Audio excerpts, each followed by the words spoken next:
Assalamualaikum warahmatullahi wabarakatuh. Okay, selamat datang kepada semua para hadirin ke Jom Kuliah Online JKO, program bersiri bacaan kitab Ayatul Hakam, siri kedua. Okey, tajuk siri kedua kali ini kita akan bersama untuk surah Al-Fatihah. Okey,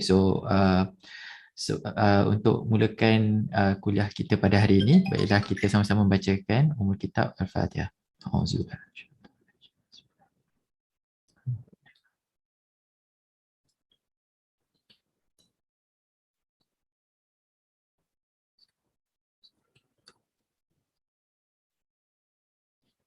Okey, baiklah. So untuk tidak melengahkan masa lagi, baiklah kita sama-sama mendengarkan kuliah bersama Ustaz Abdul Hadi bin Abdul Aziz, guru bahasa Arab daripada Pusat Pengajian Bahasa UTH. Silakan.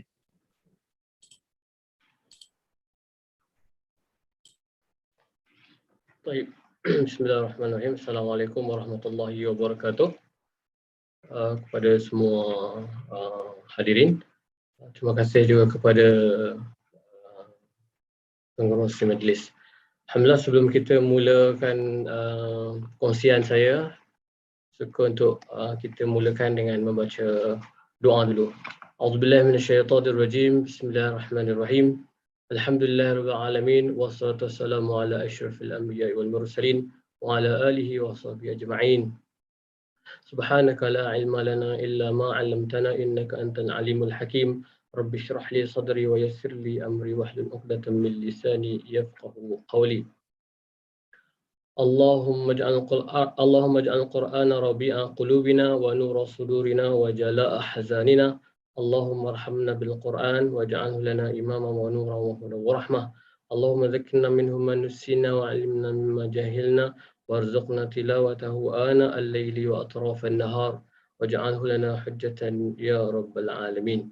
Sallallahu ala sayyidina Muhammad wa ala alihi wa sahbihi wasallam. Alhamdulillahi rabbil alamin. Baik. Alhamdulillah, terima kasih kepada semua yang hadirkan diri pada hari ini.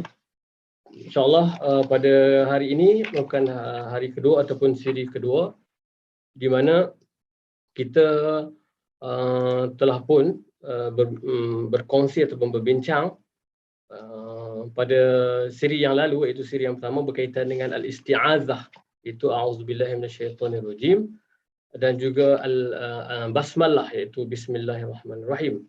Dan pada siri yang kedua ini insya-Allah saya ingin berkongsi dengan para peserta semua iaitu tentang berkenaan dengan surah Al-Fatihah, di mana surah ini surah yang mana kita baca setiap hari, dan saya ingin mengajak untuk kita mendalami dengan sedalam-dalamnya apakah rahsia, apakah khazanah yang dapat kita fahami daripada surah Al-Fatihah ini yang digelar sebagai Ummul Quran ataupun Ummul Kitab.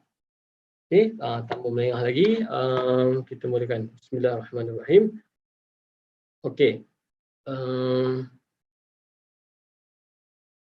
Okey, buku yang untuk mungkin ada peserta yang baru hadir pada siri ini, saya suka untuk memperkenalkan lagi sekali bahawa buku yang kita bacakan, yang saya bacakan pada hari ini ialah buku yang bertajuk Al-Madkhal Al-'Am, itu pendahuluan ataupun introduction, general introduction ila tafsir ayat ahkam, iaitu mentafsir ayat-ayat hukum. Ditulis oleh Dr. Syekh Dr. Salah Abdul Fattah Al-Khalidi hafizahullah. Beliau merupakan seorang ilmuwan, seorang ulama tafsir yang masih lagi hidup pada hari ini, yang mana masih lagi banyak menyumbangkan perkara yang berkaitan dengan Al-Quran.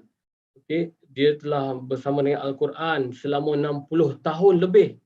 Bayangkan orang yang bersama hari-hari bersama dengan Al-Quran, yang menghafalnya, mengamalkannya. Allah memberi kepada mereka basirah, satu pandangan, satu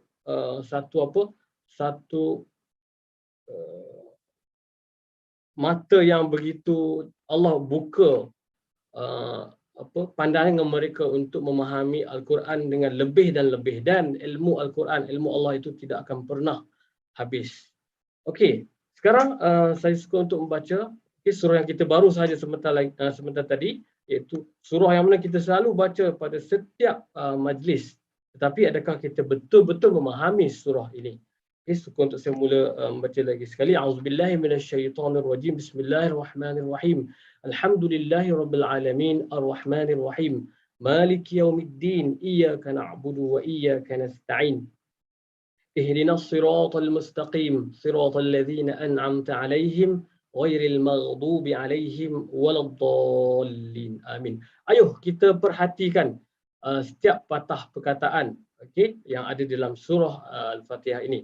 Kita dah pembincang pada minggu lepas bahawa bismillah itu adalah sebahagian daripada surah Al-Fatihah, dan dia juga merupakan sebahagian daripada surah-surah yang lain di mana kita wajib, penulis telah mengatakan bahawa adalah wajib untuk kita membaca bismillah pada setiap surah melainkan surah At-Taubah. Di mana kita sedia maklum bahawa surah At-Taubah ini bermula tanpa bismillah, kerana diturunkan di waktu keadaan yang kucar kacir. Jadi cuma kita disunatkan sama ada untuk membaca dengan kuat ataupun membaca dengan perlahan, secara sir ataupun secara jahar.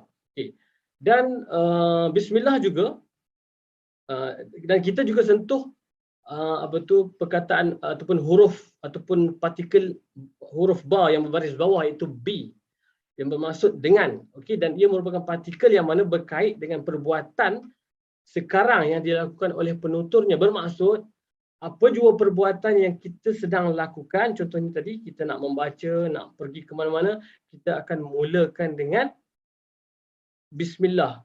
Seolah-olah kita berkata, aku makan dengan nama Allah. Jadi dengan itu, apa maksud sebenar dengan itu yang kita sentuh pada minggu lepas adalah bermaksud al-isti'anah, iaitu kita memohon bantuan dan pertolongan daripada Allah. Bermakna setiap gelas yang kita angkat itu,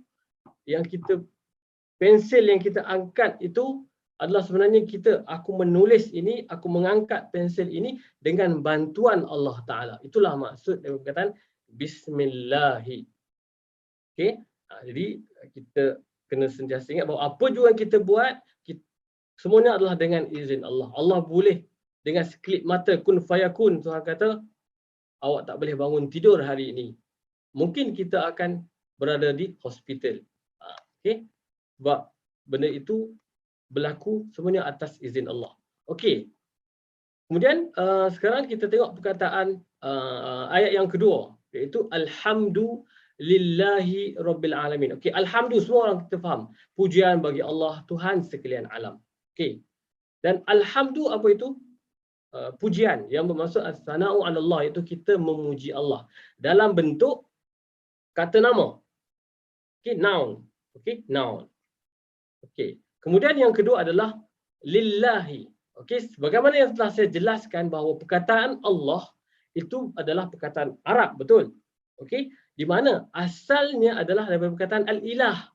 La ilaha, tidak ada Tuhan. Ilah itu adalah Tuhan.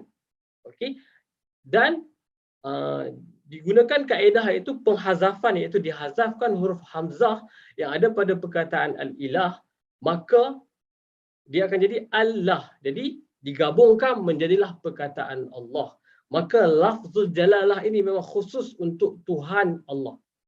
Dan perkataan ilah ini, saya just nak remind, nak ulang balik, bahawa perkataan ilah ini juga merujuk kepada Allah Ta'ala serta merujuk kepada Tuhan selain daripada Allah Ta'ala, seperti Fir'aun. Fir'aun juga mengaku dia adalah ilah. Inna ilahakum lawahid, itu merujuk kepada Allah Ta'ala. Seterusnya Rabb. Rabbun. Kita baca Rabbi lah. Rabbun. Kenapa kita kena baca Rabbi? Sebab ia merupakan sifat. Sifat kepada Allahi. Lillahi Rabbi. Mesti kena baca Rabbi, tak boleh baca Rabbu, tak boleh baca Rabba. Dia bila sifat dalam bahasa Arab mesti follow baris perkataan benda yang disifat, orang yang disifatkan. Jadi lillahi rabbi. Apa itu maksud rabb? Okey, kita juga dalam bahasa Arab kita menyebut kalau suri rumah itu perempuan biasanya kita akan sebut rabbatul bait. Kita nak terima sebagai tuhan rumah mungkin. Okey, tapi maksudnya dialah yang mengurus rumah contohnya. Okey, jadi maksud rabb ini luas. Dia bermaksud lord, bermaksud chief, bermaksud apa lagi? Boss. Boleh juga. Okey, kita ambil kat sini bermaksud al-malik. Itu raja. As-sayyid, tuan. Murabbi, yang mendidik, pendidik. Dan al-hafiz, yang memelihara. Inilah semua sifat Allah. Okey, sifat Allah. Dari perkataan Rabb itu, Tuhan adalah segala-galanya. Dialah yang memerintah. Dialah yang menjadi ketua. Dialah menjadi pendidik kita. Di samping dia memerintah kita, menghukum kita, sebenarnya dia juga adalah murabbi, seorang pendidik. Dengan hukuman yang diberikan, dengan ujian yang diberikan, Allah mendidik kita, serta memelihara kita, iaitu al-hafiz, memelihara kita. Itu kata Rabb. Dan alamin, sekalian alam. Apa maksud sekalian alam? Kita dah tahu Tuhan sekalian alam. Al-alami membawa maksud. Okey, ulama bersepakat bahawa perkataan alamin iaitu adalah kenapa menggunakan jamak muzakkar salim iaitu min, ya nun di belakang, merujuk kepada orang, bukan merujuk kepada benda. Bila kita Tuhan sekalian alam, maksudnya apa maksud alam? Termasuk alam semesta. Tetapi kenapa Allah sebut sini al-uqala, iaitu orang-orang yang berakal sahaja? Adakah Al-Quran untuk haiwan? Adakah Al-Quran untuk matahari? Tidak. Al-Quran untuk uqala, iaitu al-alamin. Sekalian alam yang bernyawa, yang berakal. Siapa mereka itu? Al-malaikah, para malaikat. Al-ins, manusia. Dan al-jin, jin. Jadi itulah maksud sekalian alam, orang yang berakal saja. Jadi kita kena faham maksud sekalian alam itu. Okey, dan satu lagi di bawah situ saya letak perkataan alhamdu versus dengan hamida ataupun ahmadu. Kita selalu sebut perkataan hamidah waktu kita bangun daripada rukuk. Sami Allahu liman hamidah. Hamidahu. Hamidah maksudnya telah memuji. Okay? Allah mendengar siapa yang telah memuji. Dan sebelahnya pula adalah ahmadu. Apa maksud ahmadu? Di sini ahmadu bukan bermaksud nama Ahmad, tetapi bermaksud saya memuji. Okey. Apa yang saya nak tarik perhatian tuan-tuan dan puan-puan sekalian, alhamdu adalah bentuk nouns, manakala hamidah dan ahmadu dalam bentuk verbs. Ada beza tak noun dan verb? Betul. Kenapa Allah menggunakan perkataan nouns, iaitu isim? Kerana isim menunjukkan sesuatu yang berterusan, sesuatu yang subut, iaitu dia tetap, dia kekal. Maknanya pujian Allah ini berterusan, tetap selama-lamanya. Tetapi dalam bentuk, jika kita menggunakan maksud, kita boleh kata Ahmadullaha Rabbal Alamin. Kalau kita guna verb lah. Maksudnya, aku sedang memuji Allah. Maksudnya, bila kita menggunakan verb, mungkin kita memuji sekarang sahaja. Ataupun sebelum ini sahaja. Dia maksudnya dia berubah-ubah. Maksud pujian Allah itu sekejap ada, sekejap tak ada. Itu sebab penggunaan noun itu lebih hebat, lebih kukuh lagi maksudnya. Okay? Itu kenapa. Sebab kita boleh saja sebut dalam bentuk verb. Allah, bismillahirrahmanirrahim, Ahmadullah Rabbal Alamin. Boleh. Tetapi bukan begitu. Itu sebenar kenapa alhamdu digunakan. Okey, seterusnya kita tengok perkataan Ar-Rahman Ar-Rahim. Okey, kita dah bincang pada pada siri yang lalu. Perkataan Ar-Rahman Ar-Rahim, okey, saya ulang balik, dia merupakan dua sifat Allah. Okey, yang mana dia murtabitah ma'al ayatis sabiqah, iaitu berkaitan dengan ayat sebelum, iaitu alhamdulillahi rabbil alamin. Okey, kita perhatikan kenapa dibaca Ar-Rahmani Ar-Rahimi, kerana ia mengikut perkataan Allah. Allah itu dibaca dengan baris bawah, lillahi, itu Allah. Rabbi yang pertama sifat Allah. Kemudian Rahmani yang kedua, Rahimi yang ketiga. Jadi Ar-Rahman Ar-Rahim adalah dua sifat Allah. Dan kedua-dua perkataan ini berasal daripada root word Rahmun. Okey, saya ada tulis di situ. Rahmun membawa maksud mercy ataupun ra'fatun atau i'ta'un, iaitu memberi. Jadi kita terjemah sebagai rahmah, betul tak? Jadi perkataan rahmah itu maksudnya kita memberi rahmat. Apa tu? Memberi kasih sayang. Maksudnya memberi apa sahaja. Itulah sifat rahmah. Jadi perkataan Rahman dan Rahim ini merujuk kepada perkataan rahmah. Rahmat, itu rahmatlah. Dan suka untuk saya tarik perhatian bahawa perkataan rahmat juga ada kaitan dengan perkataan rahim. Apa itu rahim? Rahim ibu. Rahim ibu. Kita selalu salah faham nak menghubungkan silaturrahim. Silah tu pun hubunglah kan. Tapi apa maksud menghubungkan rahim? Bermakna kita ni nak mendekatkan diri kita dengan adik-beradik kita. Itu maksud silaturrahim. Ramai orang salah faham bahawa silaturrahim ni dengan jiran dia, kawan-kawan dia. Bukan. Itu ukhuwah fillah, persaudaraan dalam Islam. Kerana Allah. Jadi silaturrahim, kita nak menghubungkan hubungan kita dengan adik-beradik kita yang datang daripada rahim mak kita yang satu. Itu yang diutamakan. Okey, apa hadis Nabi SAW boleh kita baca di sini. An Rasulullah SAW qala. Ini hadis qudsi.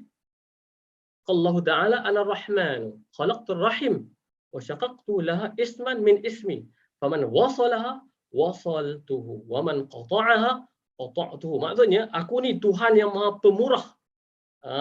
Ar-Rahman kan kita terjemah sebagai pemurah. Khalaqtu rahim, aku telah mencipta rahim. Wa syaqaqtu laha isman, dan daripada situ aku jadikan dia nama untuk namaku. Tuhan sebut sendiri bahawa Rahman Rahim ini daripada rahim ibu. Man wasala, siapa yang menghubungkan rahim tersebut, mana hubungan sesama, maka wasatu, aku akan hubungkan mereka, sampaikan mereka. Siapa yang memisahkannya, maka aku akan pisahkannya. Jadi kita faham bahawa rahmat ini datang daripada rahim ibu. Di mana rahim ibu, kita tahu sifat ibu sangat concern tentang anak yang dikandungnya. Kan? Itu. Daripada situ pun kita dah dapat lihat bahawa Rahman, Rahim ini memang daripada rahmat. Okey ya? Suka untuk saya tarik perhatian. Apa beza Rahman dan Rahim? Mesti ada beza. Sebab perkataan tu ada tambahan alif nun dan juga ada jam. Okey, kita tengok apa maksud Rahman.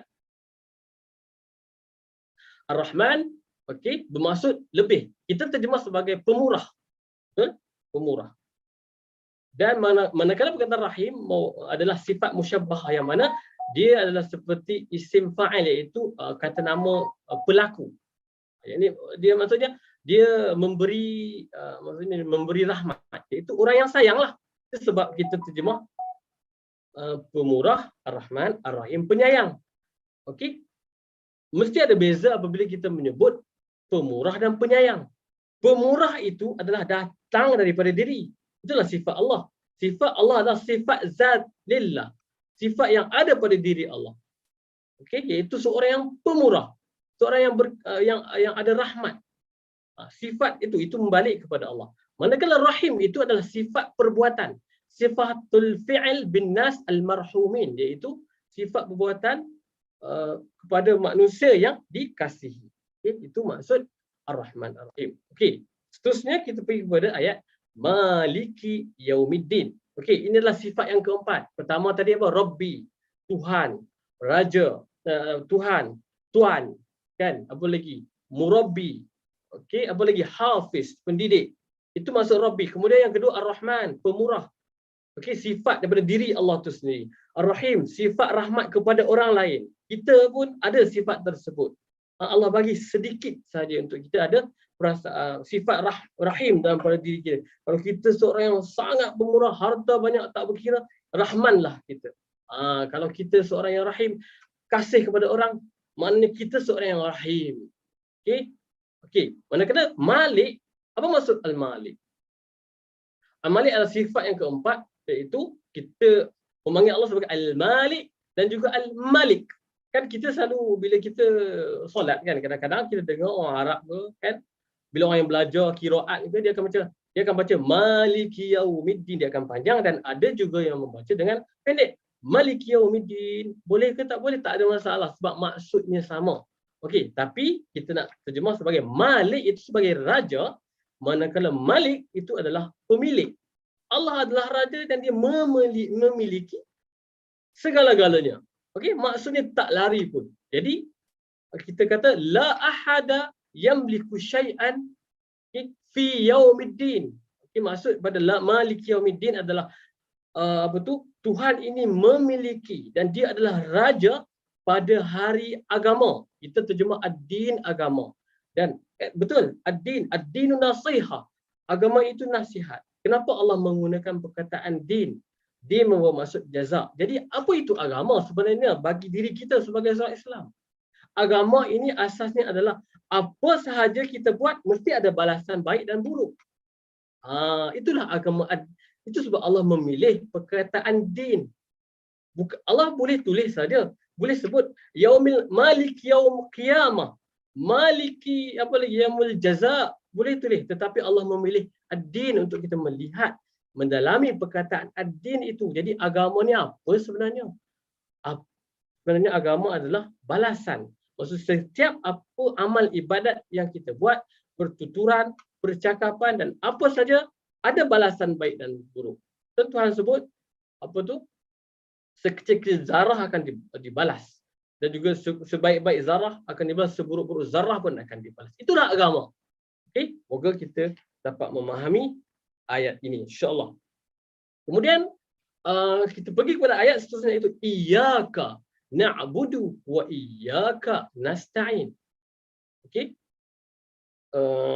Kita terjemah sebagai apa? Hanya engkau. Okey, kami sembah, wa iyyaka nasta'in, dan hanya engkau kami memohon pertolongan. Okey, kenapa Allah menggunakan iyyaka? Kita boleh sebut na'buduka, kami menyembahmu, dan juga nasta'inuka, kami meminta tolong kamu, kan? Tetapi kenapa Allah menggunakan iyyaka? Sebab satu lagi kita kena faham bahawa ibadah itu adalah taat, khudu', patuh, kan? Kita rendahkan diri. Itu maksud ibadah. Dan isti'anah macam kita baca tadi, huruf bismillah tu, bi isti'anah itu talabul auni, iaitu memohon bantuan, wal musa'adah, dan juga pertolongan. Jadi apa bila kita macam kita pun selalu menggunakan perkataan iyyaka, kan? Contohnya kita mencintai seseorang, kita hang seorang sajalah aku sayang. Aku sayang tu perkataan tu last kali maksudnya verb itu datang selepas tu. Jadi adalah satu uslub ataupun cara yang sama digunakan oleh Allah Taala. Tetapi di sini Allah memang nak menegaskan bahawa yang disembah itu hanyalah Allah. Iyyaka na'budu. Dan sesungguhnya nak memohon pertolongan itu hanya daripada Allah saja, bukanlah daripada makhluk-makhluk, bukanlah daripada manusia, bukanlah kerajaan kita yang memberi kita rezeki, bukan. Allah hanya memberi ilham kepada mereka. Okey, untuk mereka menggerakkan hati mereka untuk memberi kita gaji. Contohnya, apa-apa jualah. Okey. Jadi sebenarnya semuanya datang daripada Allah. Jadi iyyaka tu dah ditakhsis, iaitu untuk kita dia mengkhususkan kepada seseorang. Jadi kita mengkhususkan ibadah dan juga bantuan itu daripada kepada Allah Taala. Okey, saya nak tanya. Setiap ayat yang disebut dalam Al-Quran itu sekiranya didahulukan ada maknanya. Apabila diakhirkan maka ada maknanya. Kita boleh kata iyyaka nasta'inu wa iyyaka na'budu. Boleh? Boleh tak? Boleh. Tetapi kenapa Allah nak suruh kita fikir? Kenapa Allah sebut ibadah dulu baru kita minta tolong? Kan? Kita katalah kita naik kereta, tiba-tiba tayar kereta kita pancit. kita apa yang kita akan buat? Kalau perempuan tak tahulah, mungkin dia terus call, hello, saya saya Encik boleh tolong? Dia minta tolong terus. Tetapi kalau orang lelaki, dia buat apa? Dia akan keluar dengan penuh handsome, dia akan keluarkan dia punya alat-alat dia, dia akan cuba buka. Pulun tak sabar nak buka tapi tak berjaya. Maksudnya dia akan cuba berusaha dah. Tak mampu. Lepas tu baru dia call. Kawan, tolong boleh tak? Saya tak boleh lah. Barulah datang isti'anah. Jadi, kalau kita memerlukan bantuan seseorang, sebelum kita memerlukan bantuan, kita mesti cuba, usaha, buat dahulu sekadar yang mampu. Kita nak pakai tudung, kan? Kita nak solat, kan? Aku belum dapat hidayah lah, kan? Aku belum dapat hidayah, contoh, kan? Betul tak? Tu tak buat cerita lain. Tapi nak cerita sekarang ni, kalau kita betul-betul mendapat sesuatu, nak berjaya, apa kena mengenai ayat ini dengan ayat yang akan datang? Kita kena usaha dulu, buat ibadah sungguh-sungguh. Kita tahu ibadah kita tak perfect dan kita kena minta bantuan Allah untuk bantu kita menjadi hamba yang bertakwa. Kerana apa? Untuk mendapat hidayah. Hidayah ini bukan tunggu dapat hidayah, barulah kita nak beribadah. Salah sama sekali fahaman ini. Fatihah telah ajar kita untuk kita, aku nak berubah, aku tak solat, aku malas. Belajar, usaha dulu. Jangan tunggu hidayah. Siapa yang nak hidayah, cuba untuk beribadah. Solat. Minta tolong dengan Allah, dengan kawan-kawan. Barulah kita dapat hidayah. Hatta orang yang ada, yang solat setiap hari pun, yang dah cantik di mata orang lain, sentiasa memerlukan hidayah daripada Allah. Hidayah ni tak akan cukup. Sebab kita, Tuhan sebut, wal asr, Tuhan dah bersumpah dengan masa. Innal insana lafi khus. Sesungguhnya manusia itu betul-betul, Tuhan sebut dua perkataan yang merujuk kepada penegasan. Inna tu sesungguhnya, lepas tu pula lafi, la tu penegasan juga. Dua kali tegas. Tuhan dah jelas. Manusia ni memang hampa ni memang rugi mampus. Orang Kedah. Memang sesungguhnya memang benar-benar rugilah. Memang betul lah kita hari-hari bazir masa kita. Betul tak? Innal insana lafi khus. Tuhan kata illal ladzina amanu wa amilus solihati wa tawassaw bil haqq wa tawassaw bis sabr. Okey, itu adalah kehidupan kita. Kehidupan kita, Tuhan kata kita ni dalam seorang yang rugi. Okey, kemudian melainkan orang yang beriman, berpesan-pesan dengan kebenaran dan berpesan-pesan dengan kesabaran.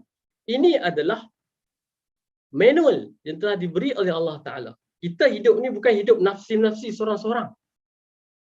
Contohnya kita sebagai seorang ahli keluarga, sebagai ketua keluarga. Okay?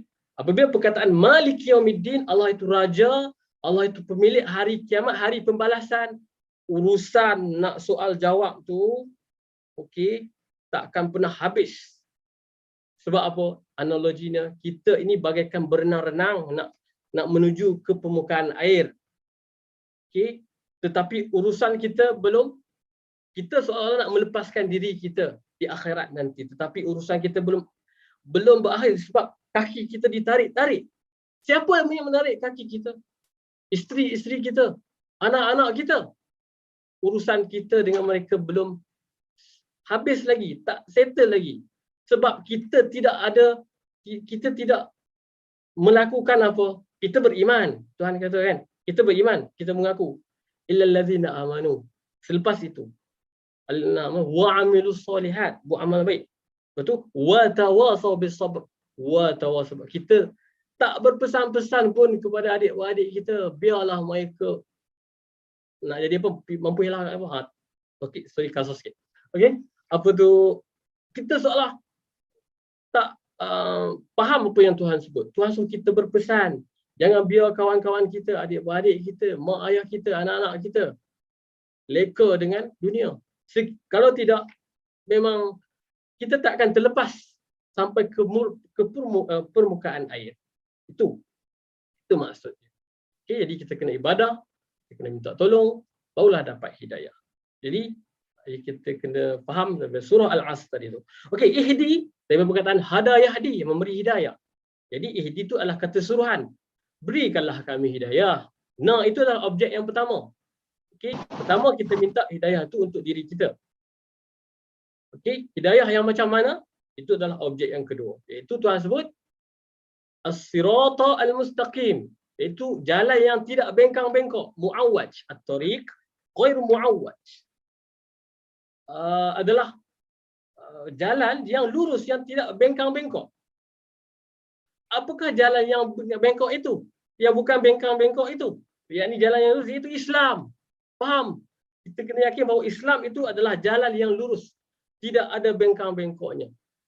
Okey? Siapa yang ada dalam Islam? Daripada siapa kita nak dapat petunjuk? Sudah tentu daripada kalamullah Al-Quran. Sunnah, kita mendapat pedoman daripada sirah Nabi Muhammad SAW, daripada sahabat-sahabat baginda sallallahu alaihi wasallam dan juga para tabi'in. Mereka ini terpelihara, kita yakini kesolehan mereka. Okay? Kita meyakini Allah memelihara dengan sebaik-baik pemeliharaan. Okey, itu adalah hidayah yang kita minta, iaitu apa yang hidayah yang kita minta, iaitu jalan yang lurus. Okey, mustaqim. Sirat itu adalah tariq, itu jalan. Al-mustaqim adalah lurus, kan? Perkataan mustaqim juga daripada perkataan istiqamah. Apa maksud istiqamah? Istiqamah dari perkataan qama, iaitu berdiri, iaitu berdiri tegak, kan? Berdiri tegak itu qama. Jadi kita nak meminta sesuatu yang tegak, yang lurus. Itu maksud mustaqim, sesuatu yang betul, okay, menuju kepada Allah Taala. Okey, jadi apa itu hidayah? Iaitu dalalah, petunjuk, irsyad, iaitu satu apa orang kata, penunjuk, guideline, taufik juga membawa maksud hidayah. Hidayah apa itu taufik? Taufik. Kita selalu sebut taufik dan hidayah. Apa benda tu?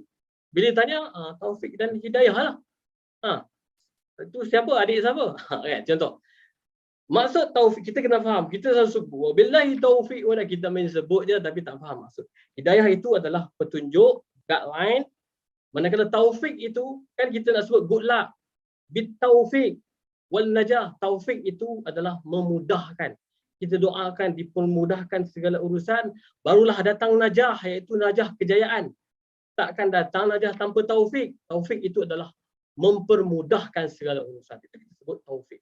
Dan tasbit itu adalah kekal berada di atas jalan yang lurus. Jadi maksud ayat yang kita baca tadi itu ihdinas siratal mustaqim adalah Allahumma tsabbit ala siratikal mustaqimi bihaitsu nabqa alaihi hatta nalqaka. Maksudnya, ya Allah, tetapkanlah kami ini atas jalan Kau yang lurus, di mana kami akan we remain on it. Kita akan kekal berada atas jalan tersebut sehinggalah hatta naltaqa.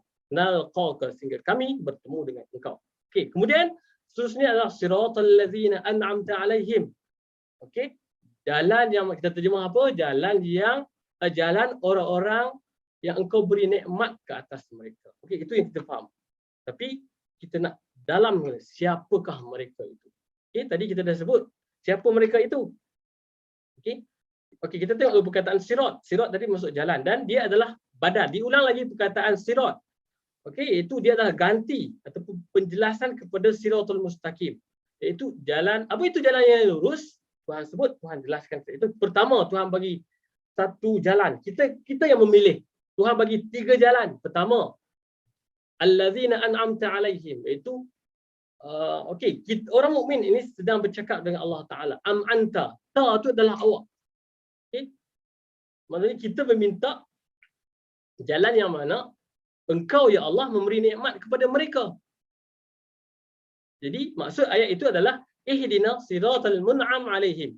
Tunjukkanlah kami ya Allah jalan yang telah Engkau bagi nikmat ke atas mereka. Siapa mereka? Yang kita sebut tadi itulah.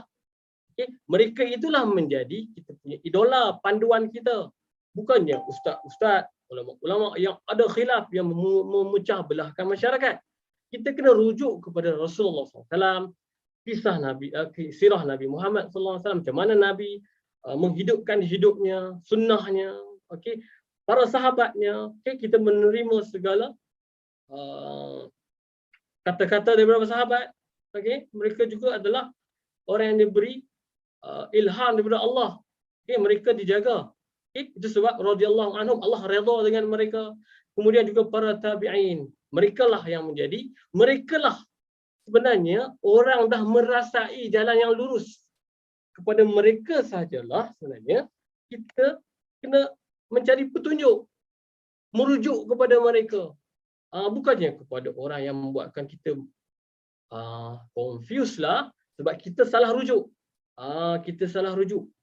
Tuhan kata, siapa yang dah pun berjalan di atas siratul mustaqim, mereka yang telah meninggal lama, yang telah meninggalkan kita dah lama, dan mereka lah menjadi panduan untuk kita berada di atas siratul mustaqim. Itulah maksud an'amta. An'ama ni maksudnya beri, yang telah Allah berikan kepada mereka. Jalan orang yang Allah beri kepada mereka. Okey. Jadi kita faham di situlah, itu maksud ihdinas siratal mustaqim. Jadi kat situ saya tulis, kita memohon agar Allah tetapkan diri kita berada di atas jalan yang lurus. Jalan tersebut kita tidak akan tahu melainkan daripada orang-orang yang telah melalui. Siapa mereka?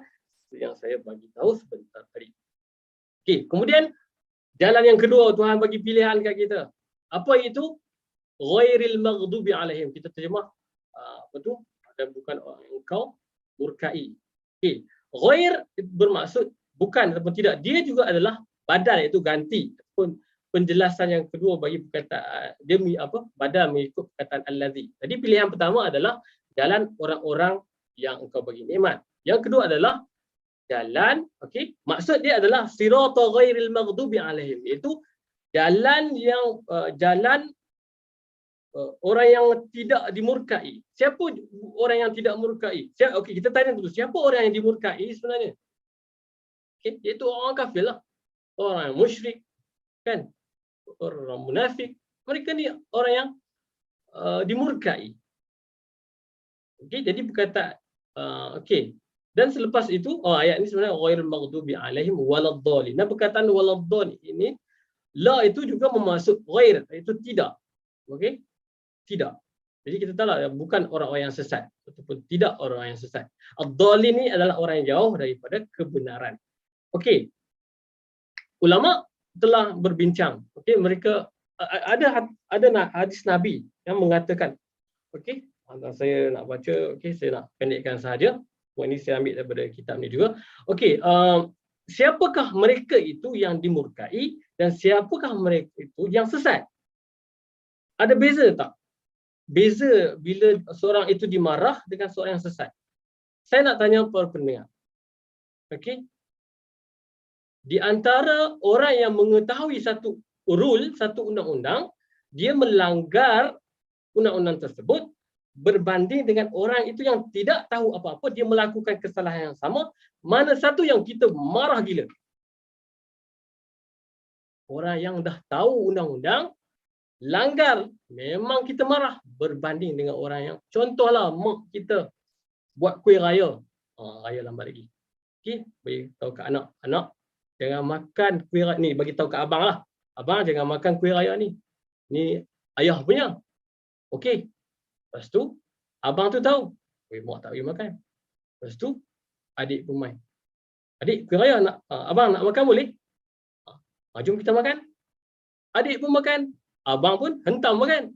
Kan? Mak tengok-tengok kuih raya habis. Siapa dia paling marah? Abang ke adik? Abang lah. Mak dah bagi maklum kat abang tadi, jangan makan. Adik tak tahu apa. Itulah analogi bagi ghairul maghdub alaihim dengan dhalin. Okey? Ulama kan Nabi sendiri berkata, annal abrazul aqwam al maghdub alaihim humul yahud. Orang Yahudi ini, Allah, kita tahu mereka ini memanglah bermuka-muka, mereka ini dah tahu segala kebenaran daripada nabi-nabi mereka yang dahulu, rasul-rasul mereka yang dulu. Tetapi mereka tetap jauh daripada Allah. Itu sebab Allah murkai mereka. Dan wa abrazul aqwam, dan kaum yang paling jelas ad-dhalin, yang sesat ini adalah kaum Nasara, orang Nasara. Okay? Mereka tak tahu, ikut membabi buta. Jadi janganlah. Jadi ada 3 jalan yang Allah bagi tahu dalam surah Al-Fatihah untuk kita berfikir kita ni berada di atas landasan yang mana. Adakah an'amta alaihim ataupun maghdub alaihim ataupun ad-dhallim. Kita sahaja yang memilihnya. Okey? Mestilah kita nak berada di atas jalan yang betul, di mana jalan itu telah pun dilalui oleh para tabi'in, para sahabat, hatta bersama dengan Nabi Muhammad SAW. Okey?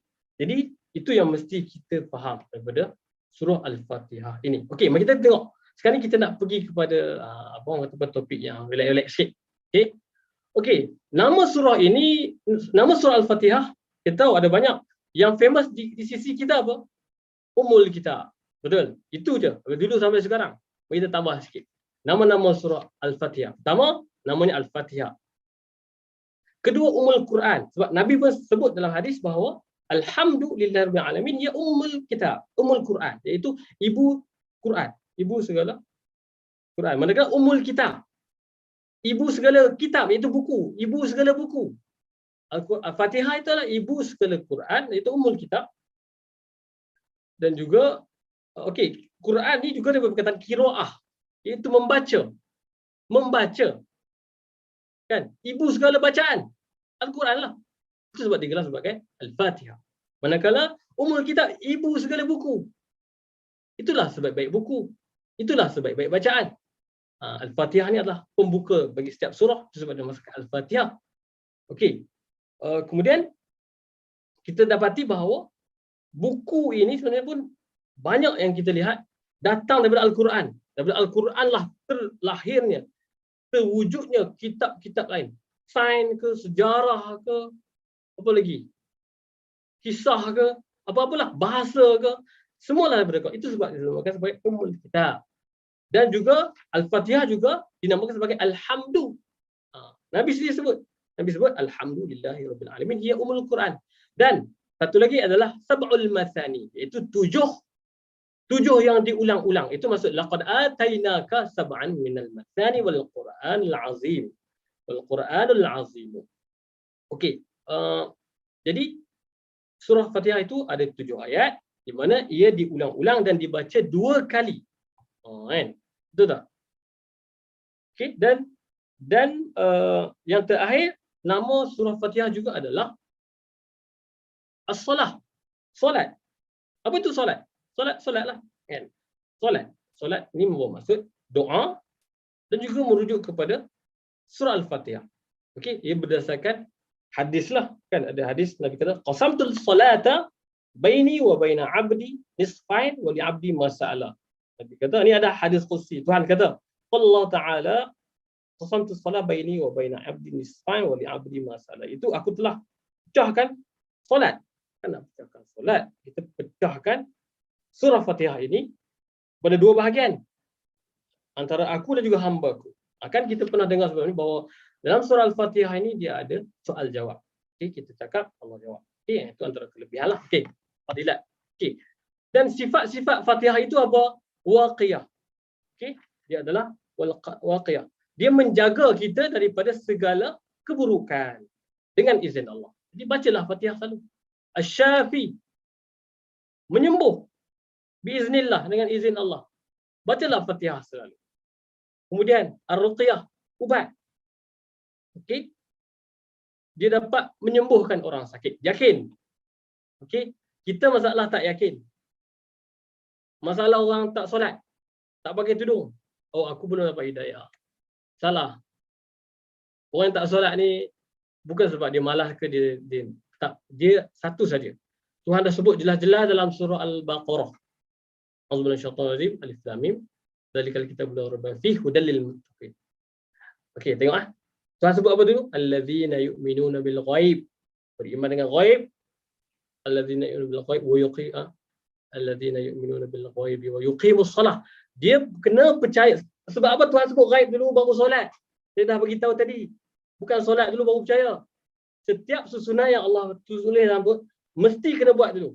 Yakin dulu bahawa hari kiamat tu ada. Dosa pahala tu ada. Soal jawab kubur tu ada. Bila dah ada yakin, barulah rasa takut. Barulah kita nak solat. Betul tak? Wa yuqimus salah.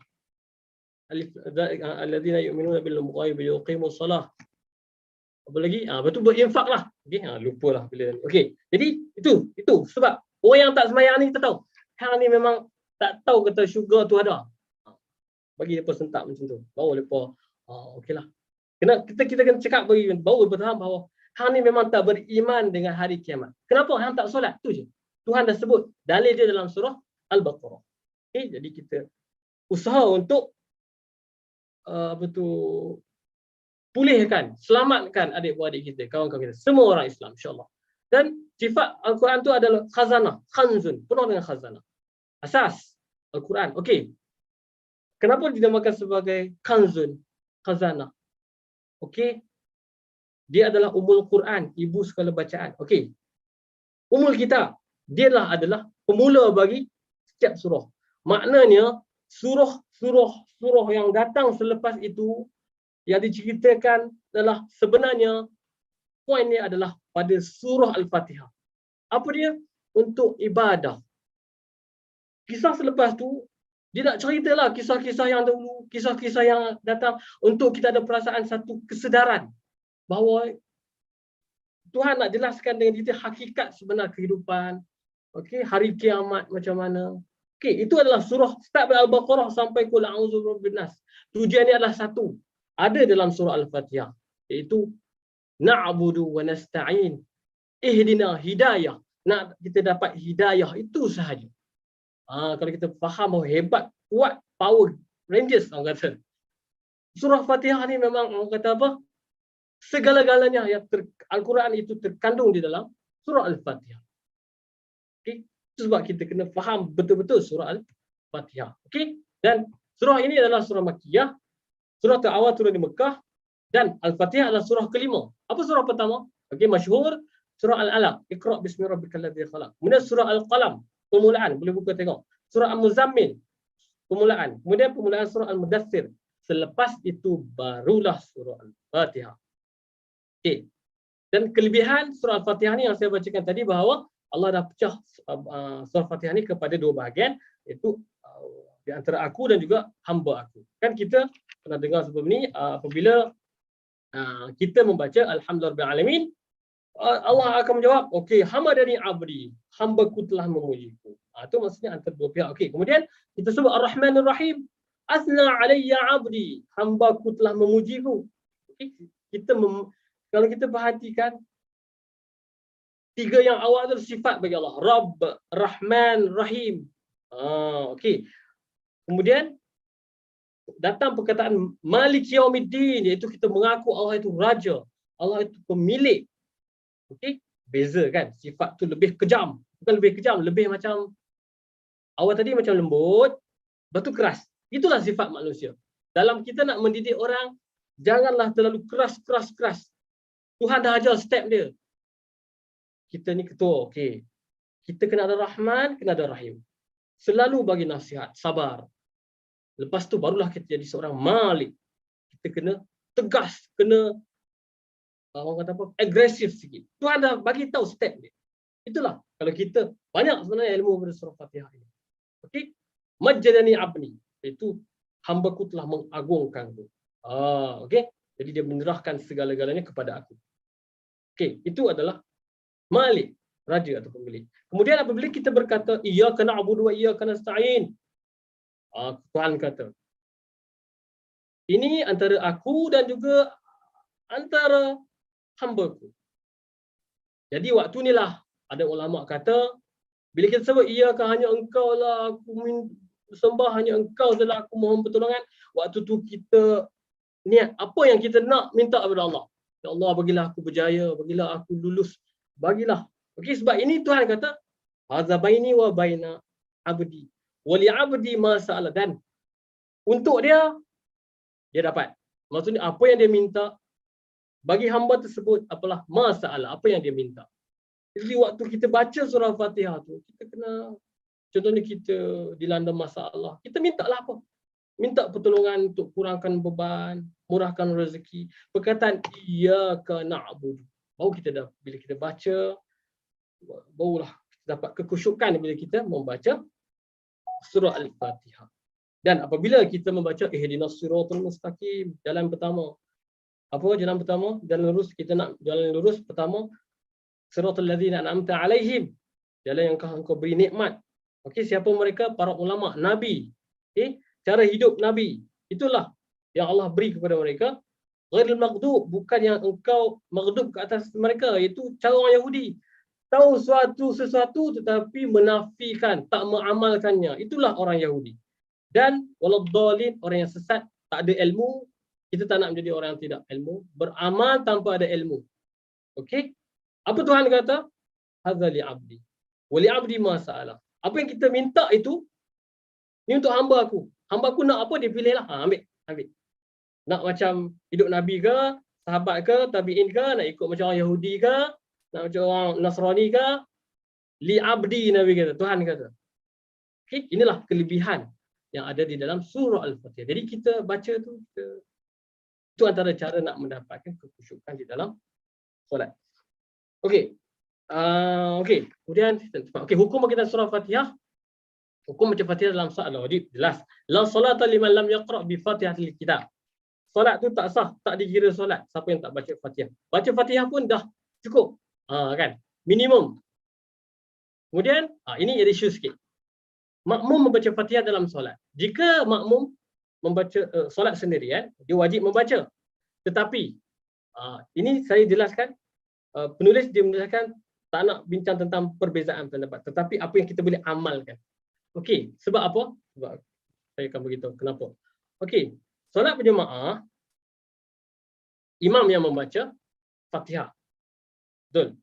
Jadi makmum tidak diwajibkan melainkan solat secara siri, itu solat asar dan zuhur. Jadi makmum dia mesti mendengar, dia kena ikut imam rukuk dan sujud, dan itu adalah wajib. Perkara tersebut dia mesti buat. Pertama, dia kena dengar. Makmum rukuk, dia rukuk. Makmum sujud, dia sujud. Okey, sebab apa? Allah sendiri sebut, wa idza quri'a al-Qur'anu fastami'u lahu wa ansitu la'allakum turhamun. Bila Al-Quran itu dibaca, itu ayat Al-Quran dibaca, dengar, diam, moga Allah merahmati kamu. Okey, jadi kalau kita ni dah masuk kan, imam baca inna a'tayna, kena je, kita buat Allahu Akbar, duduk puluh ni dengan penuh khusyuk, alhamdulillah, duduk nak ligan. Tak perlu, tak sepatutnya berlaku begitu. Okey, sebab apa? Sebab Tuhan kata wa aqimus solah wa atuz zakah warka'u ma'ar raki'in. Ulama mengatakan kita sekurang-kurangnya untuk mendapat satu rakaat, kita cukuplah kita dapat rukuk bersama imam dan satu kali tasbih. Allahu Akbar, takbiratul ihram, Allahu Akbar, rukuk. Kita baca subhanarabbil azim wa bihamdih. Dah dapat satu. Masalahnya pernah berlaku depan saya. Okey, ini untuk rakaat pertama. Nak masuk, nak dapat attach dengan imam, dengan jemaah tersebut. Pertama, kalau kita lambat, kita dengar masuk, imam baca surah, kita takbir Allahu Akbar, kita diam, kita dengar sahaja. Sebab imam yang menanggung rakaat tersebut. Jadi kita dah mendapat rahmat daripada Allah sebab Tuhan kata Al-Quran dibaca, diam, dengar. Begitu. Jangan duk pulut pergi habis. Nak dapat Fatihah sebab wajib. Bukan. Kita kena faham bahawa wajib bila kita sendirian dan la yajuz, tak harus pun. Tak patut kita nak kerja imam. Okey? Benda tu berlaku 2-3 kali di sebelah saya tegurlah. Sebab itu yang saya faham dan saya belajar, saya yakin semuanya berpandukan daripada surah ayat Quran tadi. Okey. Dan makalah berkaitan dengan imam, amin. Tak aminu ba'da Fatihah. Okey, isu berkaitan dengan amin. Okey. Amin itu maksudnya amin kan, maksudnya apa? Istajib. Jawablah. Dia adalah sesuatu yang sunat. Okey, daripada Rasulullah SAW, iza ammana al-imamu fa'ammanu. Bila imam amin, maka aminlah. Kita tak kadang-kadang tengok. Nabi sebut imam dulu amin baru kita amin. Yang masalah sekarang ni imam tak ada nak amin, kita makmum balun dulu. Salah lah. Maksudnya kita tidak faham hadis ini. Okay? Fa'innahu, ini man wafaqa ta'minuhu. Okay, siapa yang maksudnya sekali amin dengan imam, ta'minal malaikah. Maksudnya siapa yang apabila kita amin tu sebenarnya kita sedang amin. Doa malaikat juga sedang mengaminkan bersama kita. Apa kelebihan dia? Amin ini ghufira lahu ma taqaddama min dhanbi. diampunkan segala dosa yang lalu. Jadi lepas ni jangan kita duk galut nak potong imam lah. Aku nak nombor 1. Jangan duk buat beban begitu. InsyaAllah. Jadi itu sahajalah yang dapat saya kongsikan pada hari ini daripada surah Al-Fatihah, itu Ummul Kitab, ibu segala buku, Ummul Quran, ilmu segala bacaan. Okey, mudah-mudahan apa yang saya kongsikan ini dapat memberi satu maklumat yang baru. Okey, mungkin sebelum ini biasa saja. Mudah-mudahan pada hari ini kita mendapat banyak manfaat daripada Allah Ta'ala. Mudah-mudahan saya mendoakan saya dan juga tuan-tuan dan puan-puan sekalian dapat mengamalkan, dapat sama-sama untuk memperelokkan amal ibadah kita dan kita mendapat hidayah daripada Allah Subhanahu Wa Ta'ala. Jadi saya minta maaf sekiranya ada terkasar bahasa ataupun tersilap bicara. Yang baik itu daripada Allah Ta'ala, yang buruk itu daripada saya, dan hakikatnya kedua-duanya daripada Allah Ta'ala. Jadi saya akhir dengan billahi taufiq wal hidayah. Wassalamualaikum warahmatullahi ta'ala wabarakatuh.